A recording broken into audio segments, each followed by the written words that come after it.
মুহূর্তে যেমন ধরেন একটা লাশ পুড়িয়ে দিয়েছে, একটা হিন্দু ভদ্রলোকের লাশ পুড়িয়ে দিয়েছে, কোথায় জানি ময়মনসিংহে না ময়মনসিংহে। এই ধরনের ইনসাইটমেন্ট অনেক হবে। Communal harmony must be maintain. এইটা আমি আই রিকোয়েস্ট ইউ অ্যাডমিনিস্ট্রেশন এবং পুলিশের যারা আছেন, যাতে আমাদের কমিউনাল হারমোনি মেনটেন হয়, এটা আপনাদেরকে কিন্তু সর্বোচ্চ অগ্রাধিকারের মধ্যে রাখতে হবে।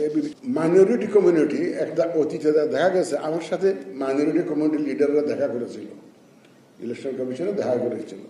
দেখা করে বলেছে, বলে স্যার আমরা দুইটার সময় খুব থ্রেটেন্ড ফিল করি, দুইটা অকেশনে আমরা ভয়ে থাকি। কোন দুইটা অকেশন? এক দুর্গাপূজা আর ইলেকশন। দুর্গাপূজা আসলে আমাদের উপর আক্রমণ হয়, আমাদের মূর্তি ভাঙা হয়, যেভাবে হোক, যেই করুক, কনস্পিরেসি যাই হোক, ঘটনা কিন্তু ঘটে, তারা শঙ্কিত থাকে। আমি জিজ্ঞেস করলাম যে এবার কি তেমনটি হয়েছে?